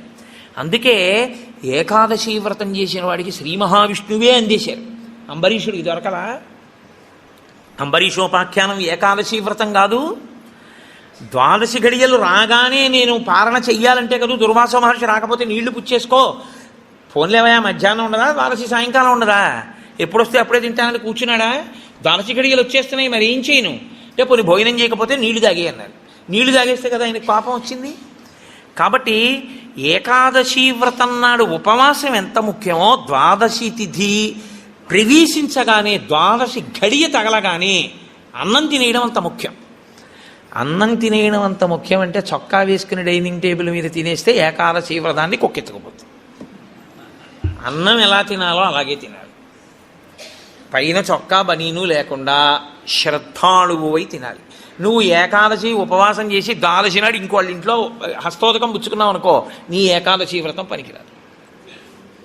అది ఏ నిత్యము చెరించేటటువంటి వారు అటువంటి వారికి పనికొస్తుంది, లేదా ఏదో మహత్తరమైన ప్రయోజనం కోసం తప్పక బయట ఉండవలసి వస్తే వేరు. తప్ప అసలు ఉపవాసం చేసిన వాడు తనింట తాను తినాలి. ఎందుకో తెలుసా అండి? మరి మీ ఇంట్లో ఈశ్వరుడికి తులసిదళం వేశావా, మీ ఇంట్లో ఈశ్వరుడికి మహానైవేద్యం పెట్టావా? ఆయన ఉపవాసం లేడక్కడ, ఆయనకి ఏది నైవేద్యం ఏది? నేను మా ఇంటికి తాళం వేసేసి ఇక్కడికి వచ్చి నేను ఇక్కడ ఉపవాసం ఏమిటి? నేను ఇక్కడ ఉపవాసం చేశాను, బాగుంది. ద్వాదశి నాడు మహానైవేద్యం ఎవరికి పెట్టను? నా సింహాసనంలో స్వామి ఉన్నారా? నా సింహాసనంలో స్వామికి అర్చన ఉండాలా? ఆయనకి నేను హస్తయోహ అర్ఘ్యం సమర్పయామి, పాదయోహ పాద్యం సమర్పయామి అని మహానైవేద్యం పెట్టానని నేను తినాలి. నేను ఎవరికి పెట్టను? నా భార్య ఏం పచనం చేసింది, ఎక్కడ వండింది? అందుకే పెద్ద పెద్ద నైమిత్తిక తిథులలో అసలు ఇల్లు విడిచిపెట్టి వెళ్ళకూడదు. వెడితే ఏమవుతుందంటే అసలు తను చేయడానికి అవకాశాన్ని కోల్పోతాడు. మరి నువ్వెందుకు వచ్చావు గుంటూరు అనొచ్చు. ఇంతకన్నా గొప్ప విషయం ఏదో చెయ్యవలసిన అవసరం ఒకటి ఉంది. ఈ సంవత్సరం నేను వదిలిపెట్టినా నేను అలా వెళ్ళడం వల్ల ఒక పెద్ద ప్రయోజనం ఒకటి జరగాలి అని నేను అనుకున్నప్పుడు నేను స్వామికి నమస్కారం చేసి బయలుదేరిపోతానంతే. అప్పుడు అదొక త్యాగం. నేను దాన్ని విడిచిపెట్టేసుకోవడమే త్యాగం అంతే. అందుకే ఏకాదశి వ్రతం అంటే, ఏకాదశి వస్తోంది కదండి నేను బయటికి ఎలా వస్తానని అడగాలి నువ్వు. అంతేగాని ఏకాదశి వస్తుంటే నువ్వు బయటికి వెళ్ళిపోతే వ్రతం ఎలా చేస్తావు? కాబట్టి గుంటూరు వచ్చి ఉపవాసం చేయొచ్చా? చేయకూడదు. కాకినాడలో ఉండి ఉపవాసం చేయాలి. కాబట్టి ముక్కోటి ఏకాదశి చెయ్యడం అంటే శుద్ధోపవాస ప్రథమ నిర్జలోపవాసమే. అంతకన్నా మరి నేను మినహాయింపులు ఇచ్చి చెప్పడం నా వల్ల కాదు. కానీ శాస్త్రం ఒక్కరి విషయంలో మినహాయింపు ఇచ్చింది. శరీర కష్టం చేసుకుని బ్రతికేవాణ్ణి మాత్రం ఉపవాసం చెయ్యమని నిర్బంధించవద్దు. వాడు పడిపోతాడు స్పృహ తప్పి, నీళ్ళు తాగకపోతే. కానీ అవకాశం ఉన్నవాళ్ళు మాత్రం తప్పకుండా చెయ్యవలసినదే, అంతకన్నా మార్గము లేదు. కాబట్టి శుద్ధోపవాస ప్రథమ నిర్జలోపవాసమే చెయ్యాలి. యథార్థమునకు మంచినీటి చుక్క కూడా ఇక ఏకాదశి తిథి నాడు పుచ్చుకోకూడదు. ద్వాదశి వచ్చింది ఇక నువ్వు ఉపవాసం ఉండకూడదు. ద్వాదశి తిథి ఎందు ఉండగా, తిథి ఎందు పరివ్యాప్తమై ఉండగా నువ్వు ఉపవసించి ఉండకూడదు. మళ్ళీ వ్యతిరేక ఫలితం వస్తుంది. ద్వాదశి తిథి ప్రవేశించేసింది ఇక నువ్వు పారణ చేసేయాలంతే. ఎలా పారణ చేయాలో తెలుసా అండి? ద్వాదశి తిథి ప్రవేశించేటప్పటికి నువ్వు పరిశేచనం చేసేయాలంతే. ద్వాదశి ఉదయం 6:30కు వచ్చిందనుకోండి, మీరు 6:30 లోపల మీ భార్య గారు మీరు సంధ్యావందనం అనుష్ఠానం పూర్తి చేసే లోపల ఆవిడ మహానైవేద్యం సిద్ధం చేసి తీసుకొచ్చి ఇచ్చేయాలి. మీరు నైవేద్యం పెట్టేసి ఆ రోజు 6:30కి భోజనం చేసేయాలి. నాకు సహించదండి అనకూడదు, చేసేయడమే. ఏకాదశి వ్రతమునందు ద్వాదశి కలిసిపోయి ఉంటుంది. నేను చెప్పింది అబద్ధం అయితే అంబరీషోపాఖ్యానం అబద్ధమే, అంబరీషోపాఖ్యానం అబద్ధం అయితే వ్యాసుడే అబద్ధం. కాబట్టి నేను చెప్పింది నిజం. ఏకాదశి వ్రతం అంటే అంతే, అలాగే చేస్తారు. ఇలా కానీ చెయ్యగలిగితే ముక్కోటి ఏకాదశి నాడు నీకు నేను 3 కోట్ల ఏకాదశులు చేసిన ఫలితాన్ని నీ ఖాతాలో వేసేస్తాను. ఎందుకో తెలుసా? 1 శరీరమును క్లేశపెట్టావు, 2 మనసును ఏకాగ్రతతో నిలబెట్టావు. కాబట్టి ఏం చేయాలంటే మార్చి మార్చి మార్చి మార్చి మార్చి మార్చి భగవత్కథ యందు కూర్చోవాలి. మరి ఇక దేనికి లేవాలి? శరీర శోధన చేయడానికి, మూత్ర విసర్జన చేయడానికి లోపలికి వెళ్ళిన నీళ్లు లేవు, మల విసర్జన చేయడానికి లోపల వేసిన పదార్థం లేదు, ఇంకెందుకు లేవడం? కాబట్టి లేవక్కర్లేదు. కాబట్టి ఏకాదశి రాగానే కూర్చుంటే ద్వాదశి వచ్చాక లే. అయితే అప్పుడు అందులో ఏముంది? జాగరణ కూడా ఉందా? ఉందా లేదా? ఏకాదశి నాడు ఉపవాసం అంటే అన్నం తినకుండా పక్కన కూర్చోవడం అని మీకు ఎవరు చెప్పారు? జాగరణ కూడా ఉంది. అందుకే ముక్కోటి ఏకాదశి నియమాలు అన్వయమయ్యేది మళ్ళీ 3 తిథులకు అన్వయం అవుతాయి. 1 మహాశివరాత్రి, 2 గోకులాష్టమి, 3 శ్రీరామనవమి. ముక్కోటి ఏకాదశి నాడు ఏ నియమాలు పాటిస్తారో అవే నియమాలు ఆ 3 తిథుల్లో పాటించాలి. ఈ 3 తిథులలో కూడా మీరు రాత్రి నిద్రపోకూడదు, పగలు ఏమీ తినకూడదు. అందుకే చూడండి, మహాశివరాత్రి నాడు నేను పరిచయం చేయడానికి మీకు ఆ తిథి బాగుంటుంది. మహాశివరాత్రి అంటే జాగరణతో కూడిన ఉపవాసమే. అంతేగాని నిద్రపోయి ఉపవాసం చేసేస్తానంటే అప్పుడు ముందు రోజు ఏ ఇంజక్షనో చేయించేసి పడుకోవచ్చు. 12 గంటల తర్వాత తెలివచ్చే ఇంజక్షన్ ఒకటి. అలా కుదరదు. మీరు నిద్ర కూడా విసర్జించాలి. ఎందుకో తెలుసా అండి, నిద్ర విసర్జించడంలో చాలా పెద్ద క్లేశం ఉంటుంది. 1 తినలేదు, 2 తాగలేదు, ఒక స్థితికి వచ్చేటప్పటికీ నిస్త్రాణ కొంచెం వస్తుంది. వచ్చి ఫోన్లే అలా పడుకుంటే బాగుండు, కాస్త ఉత్తరీయం వేసుకుని అనిపిస్తుంది. అలా పడుకోకూడదు. అందున దీక్షితుడు అందుకే ఎప్పుడు పడితే అప్పుడు ఎక్కడ పడితే అక్కడ నిద్రపోకూడదు. అలాగా మీరు పగలు రాత్రి కూడా ఏకాదశి తిథి ఉన్నంతసేపు, అంటే ఏకాదశి ఎప్పుడు మొదలైందో అప్పుడు ఒక రాత్రికి కూడా పరివ్యాప్తం అవుతుంది. ఆ రాత్రి ఆ పగలు మీరు జాగరణ యందు ఉపవాసమునందు ఉండాలి. అంటే మారుస్తూ ఉండాలి. ఒకటే చేస్తున్నారనుకోండి, మనసు ఏమవుతుందంటే దాన్ని విడిచిపెట్టి ఇంకో చోటుకి వెడుతుంది. అందుకే ఏకాదశి చేసేటప్పుడు ఏం చేస్తారంటే సంఘంగా చేస్తారు. సాధారణంగా ఏకాదశి తిథిని ఒక్కడే చేయడం కొంచెం కష్టం. ఒక సంఘంగా అనుకుని ఏం చేస్తారంటే, ఏదో ఏకాదశి ప్రవేశించేటప్పటికి సంధ్యావందనం చేసుకుని ఇంట్లో కులదేవతార్చన చేసుకుని అందరూ కలిసి దేవాలయానికి చేరుకుంటారు. అందరూ కలిసి ఈశ్వరునికి సత్యనారాయణ వ్రతం చేస్తారు. అందరూ కలిసి విష్ణు సహస్రనామ స్తోత్ర పారాయణం చేస్తారు. అందరూ కలిసి త్యాగరాజస్వామి సంగీత విభావరి వింటారు. అందరూ కలిసి భజన చేస్తారు. అందరూ ఎవరో లేచి నాట్యం చేస్తారు. మిగిలిన వాళ్ళు చూస్తుంటారు. మారుస్తారు. మార్చి మార్చి మార్చి మార్చి భగవత్ శబ్దమునందే లీనమైపోతారు. ఏది చేస్తున్నా ఈశ్వర నామం పడుతుంటుంది. ద్వాదశి నాడు అన్నం తింటుంటే ఏది విన్నా గోవింద గోవింద అని అవే వినపడుతుంటాయి. ఇంకా ఏదో వెంకటాచలంలో 10 రోజులు ఉండి వచ్చిన వాడికి ఎక్కడ చూసినా గోవిందా అని వినపడినట్టు ఇంకా అస్తమానం గోవిందా అని వినపడుతుంటుంది. అంతగా నువ్వు ముక్కోటి ఏకాదశిని చెయ్యగలిగితే, అలా చేసినప్పుడు నీకు 3 కోట్ల ఏకాదశుల ఫలితాన్ని నీ ఖాతాలో వేస్తాను. నాకు ఇప్పుడు చెప్పండి, నిజంగా ముక్కోటి ఏకాదశి చేసేవాళ్ళు ఎంతమంది? ఎవరికి వెయ్యాలా ఫలితం? 24 ఏకాదశుల్లో ఒక్క ఏకాదశి అలా చేయగలవా అంటే దాని అర్థం ఏమిటో తెలుసా అండి? ఒక ఏకాదశి నిజంగా అలా చెయ్యాలని మీరు అనుకుంటే కనీసం ఇంకో ఏకాదశి మీరు అలా రిహార్సల్ వేయాలి. మీరు ఇంకో ఏకాదశికి రిహార్సల్ వేస్తే అది వస్తోంది ఇబ్బంది, కాబట్టి ఆ రోజుని ఇది రాకుండా చూసుకుందామని మీరు జాగ్రత్త పడతారు. ఓ పని చేస్తున్నారనుకోండి, ముందే ఇలా చేస్తే బాగుంటుంది, ఇలా చేస్తే బాగుంటుందని ప్రణాళిక రచిస్తారే, ప్రణాళిక రచనకు పక్కన ఇంకొక ఏకాదశి జరగాలి.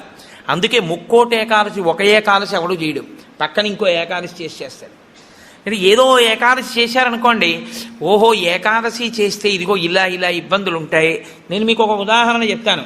ఏకాదశి రేపు వ్రతం చేద్దాం అనుకుని ముందు రోజు మీరు పుల్లని పదార్థాలు, తీయటి పదార్థాలు బాగా తినేశారనుకోండి, మీరు ఇంక దాహాన్ని ఆపలేరు. దాహము తనంత తాను పొటమరించకుండా ఉండాలి అంటే మీరు శారీరకమైన ఆంతరమైన జాగ్రత్తలు కొన్ని తీసుకోవాలి. ఒకటి, వేడిగా ఉన్న చోటుకి వెళ్ళి మీరు కూర్చోకూడదు, శరీరం పడిపోదు, డిహైడ్రేట్ అయిపోదు. కాబట్టి అందుకే పరమేశ్వరుడు కూడా అనుకూలమైనటువంటి కాలంలో ఇచ్చాడు, పుష్యమాసంలో ఇచ్చాడు. నీటిని శరీరం ఎక్కువ డిమాండ్ చేయదు ఈ టైంలో. ఇది ఆయన పట్టుకెళ్ళి రోహిణీ కార్తీలో పెట్టాడు అనుకోండి, అసలు ఉండడు ఆవిడ చేసేవాడు కదండి. అందుకని పట్టుకొచ్చి హేమంత ఋతువులో పెట్టాడు, తనంత తాను పైనుంచి చల్లగా ఉంటుంది. కాబట్టి ఏకాదశి చెయ్యడం అంటే దాని అర్థం ఏమిటో తెలుసా అండి? దానికి 3 రోజులు ముందు నుంచి మీరు పదార్థముల మీద అదుపులోకి వచ్చేయాలి.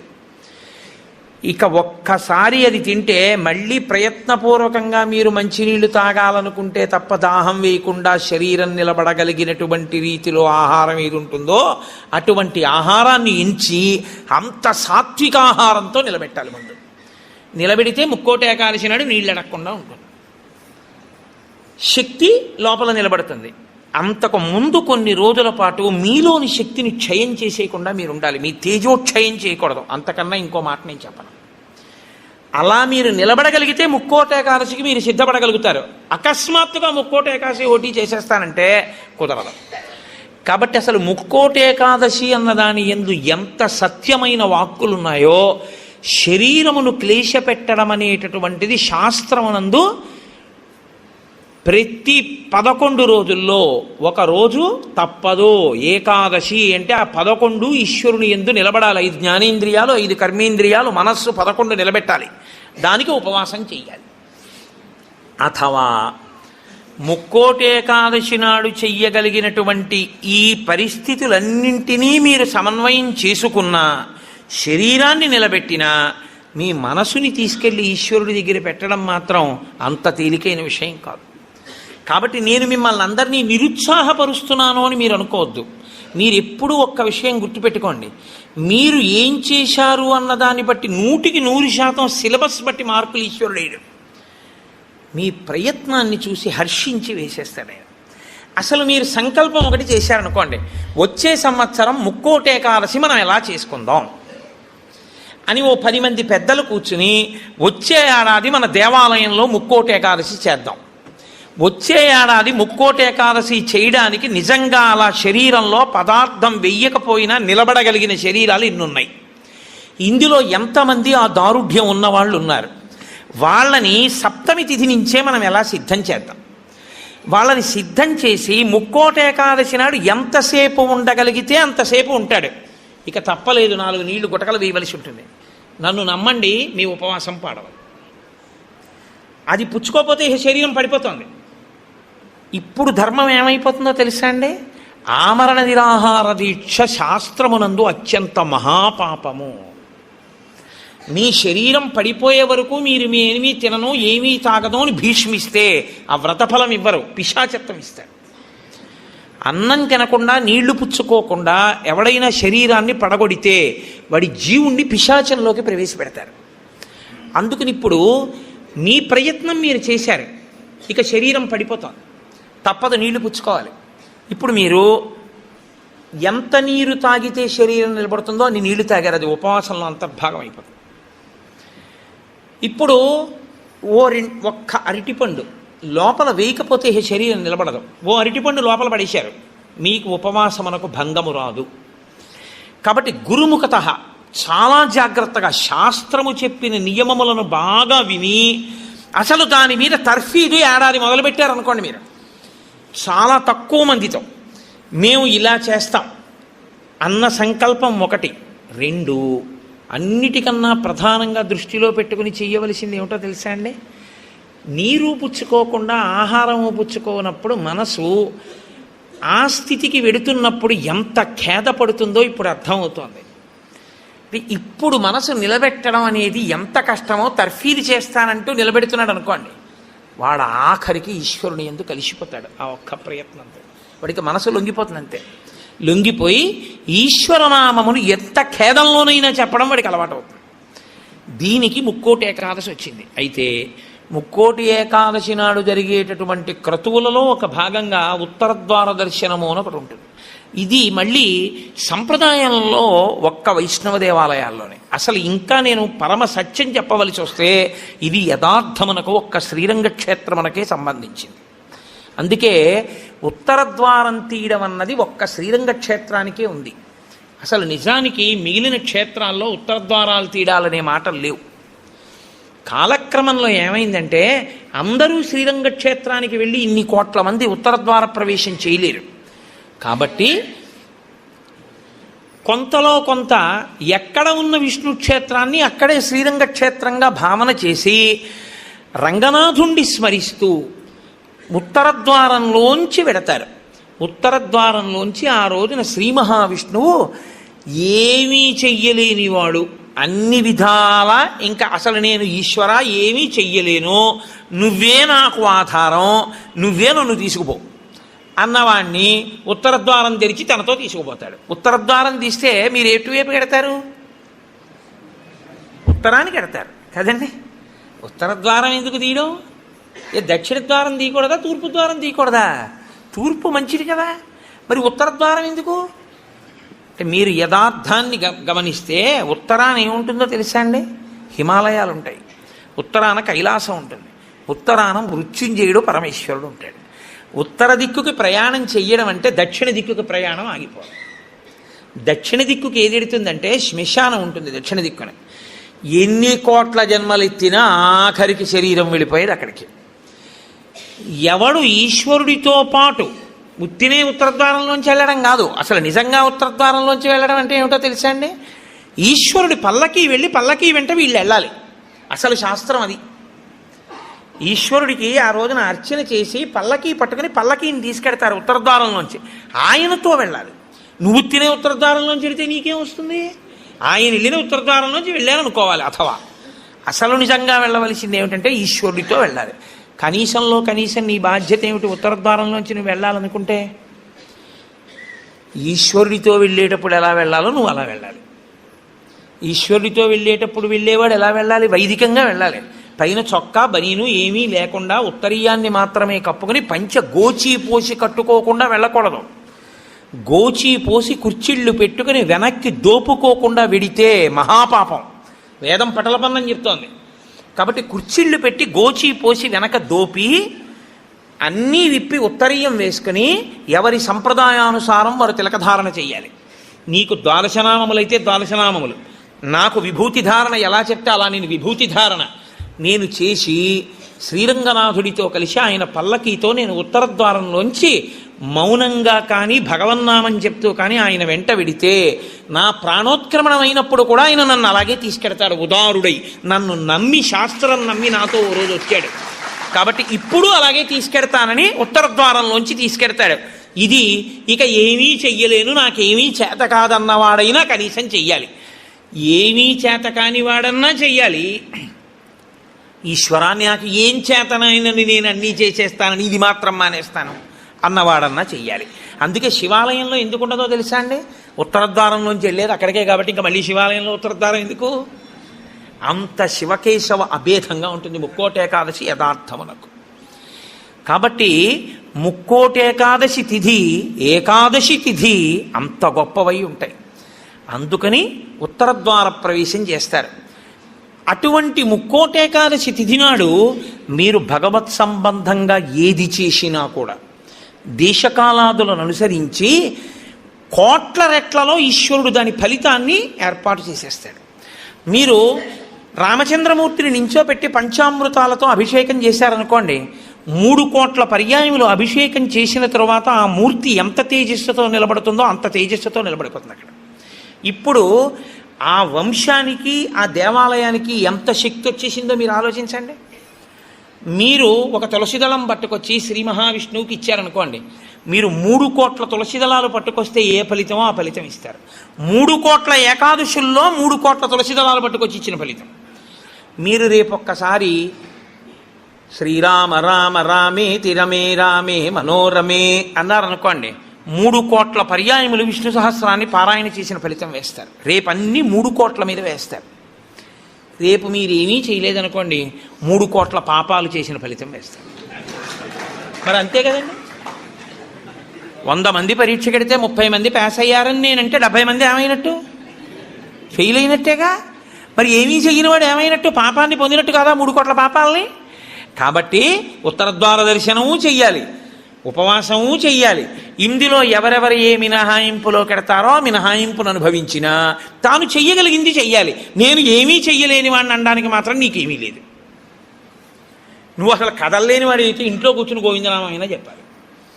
కాబట్టి రేపొక్క రోజు ఉదయం నుంచి కనీసం రాత్రి నిద్రపోయే వరకు జాగరణ చేయకపోయినా నిద్రపోయే వరకు భగవన్నామమునందు మాత్రమే నిబద్ధుడయ్యుంటే అంతకన్నా భాగ్యమే ఉంటుంది. హరిప్రసాద్ గారి ద్వారా ఏ రామాయణాన్ని ఇక్కడ చెప్పించాడో రామచంద్రమూర్తి, ఆ రామచంద్రమూర్తే ఇక్కడ ఒక గొప్ప కార్యాన్ని రేపు చేయిస్తున్నాడు. రేపు శ్రీరామాయణం జరిగిన 42 రోజులు ఏ మూర్తులు, ఏ స్వామి, నేను మూర్తులు అనడం కూడా నాకు ఇష్టం ఉండదు, ఏ స్వామి ఆ వేదిక మీద కూర్చుని చెప్పించారో ఆ స్వామి రేపు ఇక్కడి నుంచి బయలుదేరి, నాకు ఆ అడ్రస్ కరెక్ట్గా తెలియదు, హరిప్రసాద్ గారు చెప్తారు, అక్కడికి విరాజమానుడు అవుతాడు. రేపు స్వామితో పాటు నడవడం అదృష్టం కదండి. ఉత్తరద్వార దర్శనం చేసుకుని రేపు స్వామితో పాటు రామనామం చెప్తూ మనం అందరం ఆ ప్రదేశానికి చేరుకోగలిగితే అక్కడ స్వామికి పంచామృతాభిషేకాలు చేసి స్వామిని పెడతారు. అక్కడ భజనలు ఉంటాయి, విష్ణు సహస్రనామ స్తోత్ర పారాయణ ఉంటాయి. కాకినాడ నుంచి త్యాగరాజస్వామి కీర్తనలే తన ఊపిరిగా బతికేటటువంటి మా అక్కగారు పెద్దాడ సూర్యకుమారి గారు వచ్చారు. ఆవిడ రామచంద్రమూర్తి యొక్క కీర్తనల మీద కచేరీ చేస్తారు. ఆ రామనామ సంకీర్తన ఉంటుంది. హాయిగా మీరు అంతగా మన శరీరాలు అలవాటు పడిపోయాయి కాబట్టి పడిపోతుందేమో అనుకుంటే, నేను అనుకుంటున్నాను ఆయన పెట్టడానికి సిద్ధహస్తుడు కాబట్టి ప్రసాదం కూడా కొంచెం సాత్వికంగా ఉంటుంది అని. కాబట్టి కొద్దిగా సాత్విక ప్రసాదం ఉంటుంది. కాబట్టి ఆ సాత్విక ప్రసాదం పుచ్చుకొని సాయంకాలం వరకు కూర్చోవచ్చు. చక్కగా రామనామం చెప్తూ 1 గంట రామనామం రాస్తూ, ఇక అంతకన్నా భాగ్యమే ఉందండి. ముక్కోటే కాల్చినాడు, రేపు పుస్తకాలు ఇప్పించండి అయ్యా మాకు. 1 గంట రామనామం రాసుకొని, రామనామం చెప్పుకొని, విష్ణు సహస్రం పారాయణ చేసుకుని, తులసి అర్చన చేసుకుని, పంచామృతాభిషేకం చూసుకుని, కీర్తనలు చూసుకుని, నేను కాకినాడ వెళ్ళిపోతాను, మీరు ఇంటికి వెళ్ళిపోతారు. ముక్కోటి ఏకాదశి ఏ రామచంద్రమూర్తి దగ్గర కూర్చొని మనం రామాయణం విన్నామో ఆ రామచంద్రమూర్తే గుంటూరులో ఉన్న వాళ్ళందరికీ ముక్కోటి ఏకాదశి నాడు కూడా అద్భుత ఫలితాన్ని ఇప్పిస్తానని సంకల్పం చేశాడు.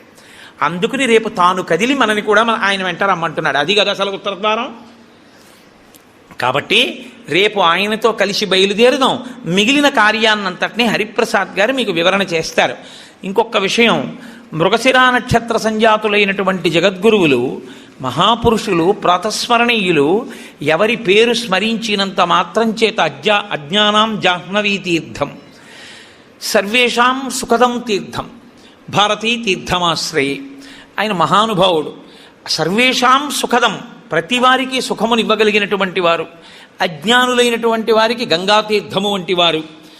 అటువంటి భారతీ తీర్థస్వామి వారు శృంగగిరి పీఠానికి పీఠాధిపత్యంలో ఉన్నారు ఇప్పుడు. వారి నక్షత్రం ఉన్న రోజుల్లో అన్ని చోట్ల కూడా గురుపాదుకా పూజ జరుగుతోంది. గురుపాదుక, మీరు ఒకటి ఎప్పుడూ ఒక విషయాన్ని జ్ఞాపకం పెట్టుకోవాలి. గురుపాదుకకి ఎందుకు పూజ? చెప్పులకి పూజ లేదుగా లోకంలో. ఒక రామచంద్రమూర్తి పాదుకలకి చేశారు. నన్ను గౌరవించవచ్చు, నా చెప్పుల్ని ఎవరు గౌరవిస్తారు? కోటేశ్వరారు, మీరు కట్టి విప్పిన పంచి ఇవ్వండి అని అడిగిన వాళ్ళు ఉన్నారు నన్ను. మీరు వేసుకు విప్పిన చెప్పులు ఇవ్వండి అని నన్ను ఎవరు అడగకూడదు కూడా. నేను అంత గొప్పవాడిని ఏం కాను. కానీ గురుపాదుకలను ఇస్తారు. ఎందుకో తెలుసా అండి? గురువుగారు నిలబడిన కారణం చేత గురువుగారి యొక్క శక్తి అంతా పాదములలోని నాడీమండలంలో ఉంటుంది. కొయ్య ఉపాసనా బలాన్ని పుచ్చుకుంటుంది. పుచ్చుకుని ఇబ్బంది లేకుండా సాధకుడిని కాపాడుతుంది. అందుకే కొయ్యపీట మీద కూర్చుంటారు. కొయ్య పాదుకలు వేసుకొని జగద్గురువులు తిరుగుతారు. వారి పాదములలో ఏ అనుగ్రహ శక్తిని పొంది ఉంటాయో ఆ అనుగ్రహ శక్తి ఆ కొయ్య పాదుకలలోకి కూడా దిగుతుంది. పాదుకలకి పూజ ఒకటి, పాదములకు పూజ ఒకటి కాదు. పాదుకా పూజయే పాదపూజ. పాదపూజ కన్నా పాదుకా పూజ గొప్పది. ఎందుకో తెలుసా అండి? పాదాలకి పూజ చేయడంలో కనీసం నీ అహంకారం అడ్డు రాకుండా ఉంటుంది. ఆయన మహాత్ముడు రావు, ఒకసారి నమస్కారం పెడదా ఉంటాం. ఆయన వేసుకు విప్పిన పాదుకలు రా అని నమస్కారం పెట్టాలంటే నువ్వు బాగా అహంకార పరిత్యాగం చేసి ఉండాలి.